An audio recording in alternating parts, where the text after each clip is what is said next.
मनुष्य के शरीर की सबसे छोटी हड्डी होती है कान की हड्डी, जिसको बोलते हैं स्टेपिस। तो दोस्तों आज फिर आप लोगों के लिए लेकर आए हैं सामान्य ज्ञान।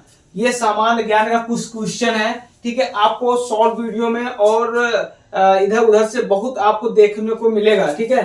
लेकिन हम आपको बताएंगे आसान से, ठीक है, आसानी भाषा में आपको समझा देंगे, कुछ बता भी देंगे, ठीक है। तो आइए हम स्टार्ट करते हैं। जो कक्षा 9 से है, कक्षा 9 में पढ़ाई करते हैं, 10 में है, 11 में है, 12 में है, बीए बीएससी बीकॉम जो भी कर रहे हैं, ठीक है, उनके लिए भी बहुत जरूरी है, क्योंकि ये सब, ठीक है, मतलब कंपटीशन में बहुत आता है। गवर्नमेंट कंपटीशन में तो एकदम फाड़ के रख देता है, ठीक है। तो आइए हम स्टार्ट करते हैं। पहला मेरा सवाल है, कोशिका की खोज किसने की थी? ठीक है भैया, कोशिका की खोज किसने की थी? तो भैया रॉबर्ट हुक ने की थी, ठीक है। अगर पूछ लिया जाए कि रॉबर्ट हुक ने कोशिका की खोज किसमें की थी, तो इन्होंने क्या किया था, पेड़ की छाल में इन्होंने पता लगाया था कोशिका की खोज। कैसे? उन्होंने पेड़ में छाल में देखा और फिर जो है उन्होंने जब माइक्रोस्कोप से देखा तो उसमें लगा जैसे मधुमक्खी की जो छत्ते होते हैं ना, जैसे घर बने होते हैं, उसी के तरीके से उन्होंने रॉबर्ट हुक ने देखा। तो उन्होंने क्या नाम दिया, ठीक है, कि उसका नाम दिया कोशिका, ठीक है, जिसको बोलते हैं हम सेल, ठीक है, जिसको हम बोलते हैं सेल। तो रॉबर्ट हुक ने नाम दे दिया कोशिका, मतलब सेल, ठीक है। ये क्वेश्चन आपका हो गया, ये आपको एक नंबर देगा। फिर है, मानव शरीर की सबसे छोटी हड्डी कौन सी होती है? भैया वो तो सबको पता है कि सबसे छोटी हड्डी कौन सी होती है, भाई मनुष्य के शरीर में ही पाया जाता है, ठीक है। लेकिन पूछ लेगा कि कहां पे पाया जाता है, तो कान में पाया जाता है, जिसको बोलते हैं स्टेपिस, ठीक है। मनुष्य के शरीर की सबसे छोटी हड्डी होती है कान की हड्डी, जिसको बोलते हैं स्टेपिस, ठीक है। फिर है, ये क्वेश्चन आपका ये बन गया। फिर है, लाल रक्त, ठीक है, रक्त का लाल रंग किसके कारण होता है? ठीक है, खून, जो हमारा खून है, जो ब्लड है, इसका रंग किसके कारण होता है? तो हीमोग्लोबिन के कारण होता है, ठीक है। हीमोग्लोबिन के कारण जो है हमारा खून लाल होता है, ठीक है। देखिए ये तो हमारे शरीर में, ठीक है, दो प्रकार के खून होते हैं, एक होता है व्हाइट ब्लड, ठीक है, एक होता है आरबीसी ब्लड। आरबीसी ब्लड का जीवन काल 120 से 120 दिन होता है, लगभग 4 महीना। और जो डब्ल्यूबीसी होता है वो तो व्हाइट ब्लड उसको बोलते हैं, ठीक है। इसके बारे में हमने वीडियो दे रखा है, अगर आपने नहीं देखा तो आप लोग जरूर देखिएगा। फिर है, मानव शरीर का सामान्य तापमान कितना होता है? जैसे हम लोग हम इंसान हैं, ठीक, चलिए ठीक है, हम मानव हैं, ठीक, मानव में ही लोग। अब हमारे शरीर का तापमान कितना है? 37 सेल्सियस होता है, ठीक है। एक सामान्य मनुष्य का तापमान 37 सेल्सियस होता है, ठीक है, ये चीज याद रखना। फिर है, पाचन क्रिया कहां से स्टार्ट होता है? अगर कोई पूछ लेगा कि हम लोग जो खाना खाते हैं कहां से स्टार्ट होता है, तो आपको बताना है कि पाचन क्रिया, ठीक है, जब हम लोग खाना खाते हैं तो मुंह से स्टार्ट होता है। हमारे मुंह में होता है लार, उस लार में पाया जाता है टाइलिन, ठीक है। तो उसी टाइलिन से हमारा खाना पचना चालू हो जाता है, ठीक है। तो अगर कोई पूछ लेगा कि मनुष्य के शरीर में भोजन कहां से पचना स्टार्ट होता है, तो आपको बताना है मुख से पचना स्टार्ट होता है। अगर मुंह में कौन सा मुंह के लार में कौन सा एंजाइम पाया जाता है, तो टाइलिन एंजाइम पाया जाता है, ठीक है। फिर है, पत्तियों का हरा रंग किसके कारण होता है? पत्तियों का हरा रंग किसके कारण होता है? जैसे पेड़ पौधे है ना, खेत में भी फसल लगा हुआ है, इनका जो पत्ती है, किसके कारण हरा होता है? तो भैया होता है क्लोरोफिल के कारण, ठीक है, क्लोरोफिल के कारण होता है, ठीक है। फिर पूछ लेगा, प्रकाश संश्लेषण में कौन सी गैस ली जाती है?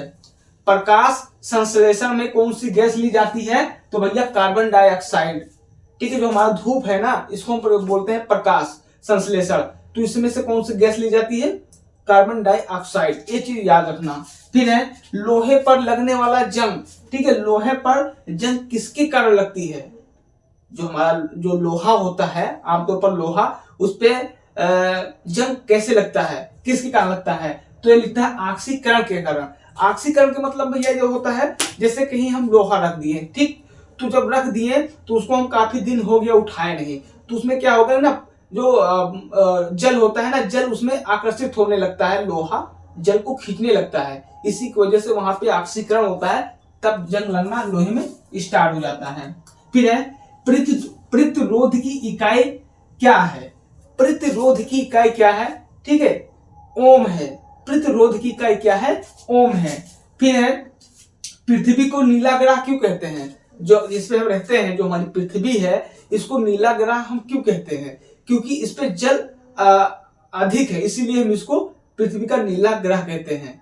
जल के अधिक के कारण पृथ्वी को नीला ग्रह कहते हैं। फिर है चंद्रमा पर गुरुत्वाकर्षण पृथ्वी से कैसा है? ठीक है, चंद्रमा पर पृथ्वी से गुरुत्वाकर्षण कैसा है? देखिए, चंद्रमा पे क्या है, अगर आप 2 कुंटल के हो, चंद्रमा पे आप 50 किलो के हो जाओगे। ठीक है, क्योंकि वहां पे गुरुत्वाकर्षण नहीं है, बहुत 0 मात्रा में है। ठीक है, इसीलिए अब पृथ्वी पे गुरुत्वाकर्षण बहुत है। क्यों? क्योंकि मान लीजिए ये मार्कर, इसको हम ऐसे उछाल दिए तो ये नीचे गिर जाएगा, मतलब गिर जाएगा। क्यों? क्योंकि पृथ्वी के जो जमीन में है ना, गुरुत्वाकर्षण बहुत है, तो ये अपने तरफ खींच लेता है सकते, है ना। अगर आप 2 कुंटल के हो, 1 कुंटल के हो, अगर आप चंद्रमा पे जाओगे तो आप 50 किलो, 30 किलो, 35 किलो हो जाओगे। अगर पृथ्वी पे अगर आप मान लीजिए चंद्रमा पे आप हो, आप लगभग 2.5 कुंटल हो, तो पृथ्वी पे लगभग तुम हो जाओगे 5 कुंटल। ठीक है, तो गुरुत्वाकर्षण पृथ्वी पे बहुत है और चंद्रमा पे नहीं है। इसीलिए तो बहुत लोग जो साइंटिस्ट जाते हैं उससे उछला करते हैं, इसे उड़ा करते हैं, है ना। फिर है पौधों में जल का परिवहन कैसे होता है? जो पेड़ पौधे हैं, ठीक है, इनमें जल का परिवहन कैसे होता है? तो जाइलम के कारण। ठीक है, जाइलम जब जड़ में पाया जाता है उसके कारण होता है।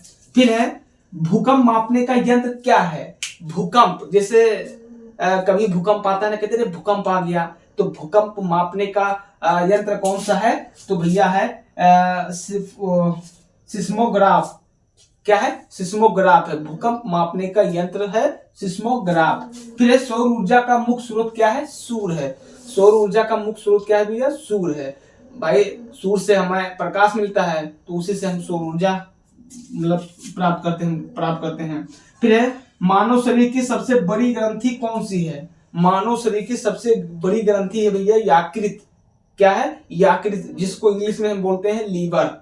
ठीक है, मानव शरीर की सबसे बड़ी ग्रंथि कौन है? यकृत, जिसको इंग्लिश में हम बोलते हैं लीवर। फिर है वायुमंडल में सबसे अधिक गैस कौन सी पाई जाती है?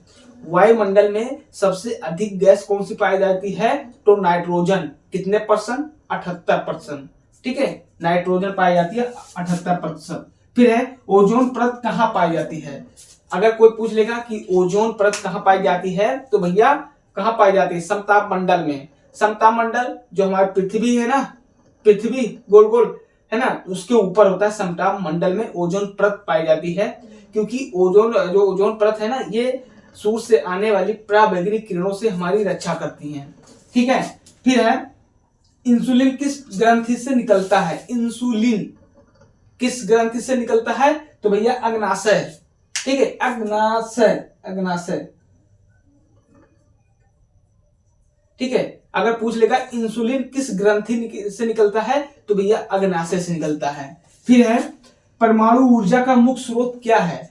परमाणु ऊर्जा का मुख्य स्रोत क्या है? यूरेनियम। जो परमाणु बम बनाए जाते हैं ना, तो भैया इनका मुख्य स्रोत क्या है? यूरेनियम। अगर यूरेनियम नहीं डालेंगे तो बम ब्लास्ट नहीं होगा। ठीक है, तो परमाणु ऊर्जा का मुख्य स्रोत भैया क्या है? यूरेनियम है। फिर है रक्तचाप मापने का यंत्र कौन सा है? स्फैग्मोमीटर। ठीक है, रक्तचाप मापने का यंत्र कौन सा है? स्फैग्मोमीटर। ठीक है, ये चीज याद रखना। फिर है हरित क्रांति का संबंध किससे है? हरित क्रांति का संबंध किससे है? तो भैया कृषि से है। ठीक है, किससे है? कृषि उत्पादन से है। फिर है विश्व पर्यावरण दिवस कब मनाया जाता है? तो भैया विश्व पर्यावरण मनाया जाता है 5 जून को। ठीक है, विश्व पर्यावरण दिवस कब मनाया जाता है? 5 जून को। तो दोस्तों आज की वीडियो में बस इतना ही। हमने आपको विज्ञान का जो है सामान मतलब कुछ छोटे छोटे टॉपिक क्वेश्चन हमने दे दिए हैं आपको, है ना। और ये बहुत अच्छे टॉपिक्स हैं, इसको आप कॉपी में नोट कर लीजिएगा, है ना। और ये आगे चल के आपके लिए बहुत हेल्पफुल होंगे। और ऐसे ही वीडियो देखने के लिए आप मेरे चैनल को सब्सक्राइब कर लीजिएगा। देखिए, अगर हम भाई आपसे बड़े हैं, ठीक, तो बड़ा भाई समझ लीजिए, अगर छोटे हैं तो छोटा भाई समझ के आप एक चैनल को सब्सक्राइब कर दीजिए, है ना। अगर कोई बहन देख रही है, ठीक है, तो प्लीज अपना भाई समझ के आप चैनल को सब्सक्राइब कर देना। ठीक है, तो चलिए दोस्तों, हम मिलते हैं कल वाली वीडियो में मस्त वीडियो के साथ में। तब तक मुझे दीजिए इजाजत। जय हिंद, जय भारत।